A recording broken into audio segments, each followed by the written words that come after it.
जहां एक तरफ राष्ट्रीय लोकदल उत्तर प्रदेश के साथ साथ अन्य राज्यों में भी संगठन को मजबूत करने में जुटा है, तो वहीं दूसरी तरफ संगठन की जम्मू कश्मीर में 10 से 15 सीटों पर प्रत्याशी उतारने की तैयारी भी पूरी हो रही है। इसके साथ ही पार्टी झारखंड, हरियाणा और महाराष्ट्र में भी प्रत्याशी उतारने के लिए मंथन कर रही है। इन्हीं सब मुद्दों को लेकर हमारे संवाददाता अंकुश जायसवाल ने आरएलडी के प्रदेश प्रवक्ता रोहित अग्रवाल से खास बातचीत की है। सुनिए क्या कुछ कह रहे हैं। राष्ट्रीय लोकदल जहां एक तरफ उत्तर प्रदेश के अंदर अपनी स्थिति को मजबूत कर रही है, अपने पैर को पसार रही है, वहीं उत्तर प्रदेश के बाहर भी जो है अन्य राज्यों में भी पदाधिकारियों को बोला गया है कि संगठन को ज्यादा से ज्यादा मजबूत किया जाए, बूथ स्तर तक जो है पार्टी को पहुंचाया जाए। इसको लेकर के लगातार रणनीति तैयार की जा रही है और मंथन चल रहा है। वहीं दूसरी तरफ खबर यह भी आ रही है कि राष्ट्रीय लोकदल जो है जम्मू कश्मीर में भी 10 से 15 सीटों पर अपने प्रत्याशी उतार सकता है। हमारे साथ बात करने के लिए राष्ट्रीय लोकदल के प्रवक्ता हैं रोहित अग्रवाल जी, उनसे बात करेंगे। सर, जिस तरीके से अब खबरें आ रही हैं कि जहां उत्तर प्रदेश में पार्टी अपने आपको मजबूत करने के लिए लगातार मंथन कर रही है, वहीं अब दूसरी खबर भी यह भी आ रही है कि जम्मू कश्मीर, झारखंड, हरियाणा में भी जो है पार्टी अब अपने जो है प्रत्याशी उतारेगी। क्या कहेंगे? देखिए, स्थिति बिल्कुल साफ है। राष्ट्रीय लोकदल चौधरी चरण सिंह जी की विचारधारा को लेके आगे चल रहा है और हमने देश को प्रधानमंत्री दिया है। पूरे देश के अंदर चौधरी साहब के मानने वाले अनुयायी हैं, चौधरी साहब में विश्वास रखने वाले, आस्था रखने वाले अनुयायी हैं और राष्ट्रीय लोकदल में भरोसा रखने वाले अनुयायी हैं। ऐसी स्थिति में हमारे कार्यकर्ताओं का भी मन है कि विस्तार किया जाए। राष्ट्रीय लोकदल पहले से उत्तर प्रदेश और राजस्थान में मौजूद है। अब हम जम्मू कश्मीर में जो हमारे कार्यकर्ता हैं, जो हमारे पदाधिकारी हैं, वो चाहते हैं कि यहाँ पे क्योंकि चुनाव हो रहा है तो वहाँ पे चुनाव लड़े राष्ट्रीय लोकदल। तो ऐसी स्थिति में हम तैयारी कर रहे हैं और 10 से 15 सीटों के ऊपर हमारे पास कैंडिडेट तैयार हो चुके हैं और कहीं ना कहीं ये हमारे कार्यकर्ताओं का विश्वास है कि राष्ट्रीय लोकदल अपना विस्तार अगर करेगा तो एक अच्छी परफॉर्मेंस आएगी। बात की जाए अलायंस की, क्योंकि आपका भारतीय जनता पार्टी एनडीए के साथ में आपका जो है अलायंस है, गठबंधन है, और जम्मू कश्मीर हो, चाहे हरियाणा हो या झारखंड हो या फिर महाराष्ट्र हो, सभी जगह पे विधानसभा चुनाव होने हैं। ऐसे में क्या आप अलग जाकर के चुनाव लड़ेंगे तो उसका क्या फ़र्क पड़ेगा?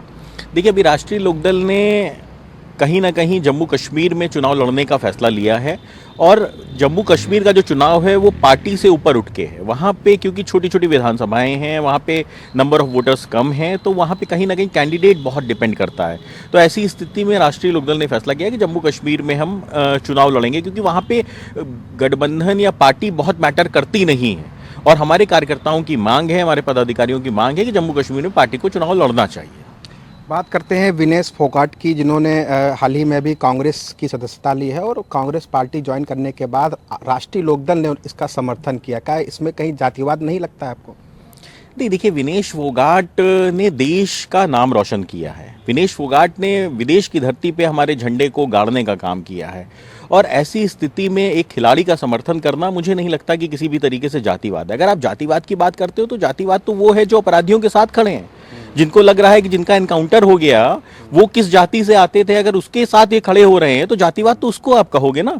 और महिलाओं की वैसे भी भागीदारी कहीं ना कहीं राजनीति में बहुत ज़्यादा कम है और ऐसी स्थिति में अगर अच्छी महिलाएं राजनीति में आएंगी, जो कि देश का नाम रोशन करके आ रही हैं, जो कि खेल के आ रही हैं, खिलाड़ी जगत से आ रही हैं, तो कहीं ना कहीं खेल को भी प्रोत्साहन मिलेगा। और हमारे देश के अंदर प्रतिभा की कमी नहीं है, सिर्फ ज़रूरत है उनको स्ट्रीमलाइन करने की। माननीय जयंत चौधरी जी ने अपनी पूरी सांसद निधि खेल के ऊपर डेडिकेट की है। तो ऐसी स्थिति में किसी खिलाड़ी का समर्थन करना ये नहीं है कि उन्होंने हमारी विपक्षी पार्टी ज्वाइन कर ली तो इसलिए मैं उनका समर्थन ना करूं। जो सही है राजनीति में उसको सही कहना जातिवाद नहीं है। अखिलेश यादव ने जिस तरीके से 2024 का लोकसभा चुनाव में परिणाम आए हैं, दावा किया जा रहा है कि समाजवादी पार्टी जो है 2027 के जो विधानसभा चुनाव आने वाले हैं उसमें जो है क्लीन स्वीप करने जा रही है। उस पर राष्ट्रीय लोकदल का क्या स्टैंड रहेगा? देखिए, मुझे लगता है समाजवादी पार्टी किसी गलतफहमी में ना रहे।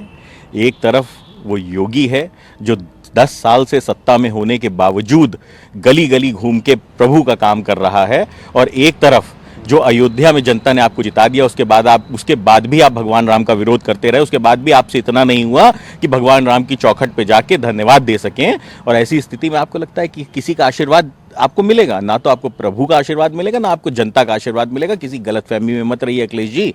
आप अगले 2027 तो छोड़ दीजिए, 2047 में भी आप सत्ता में नहीं आएंगे।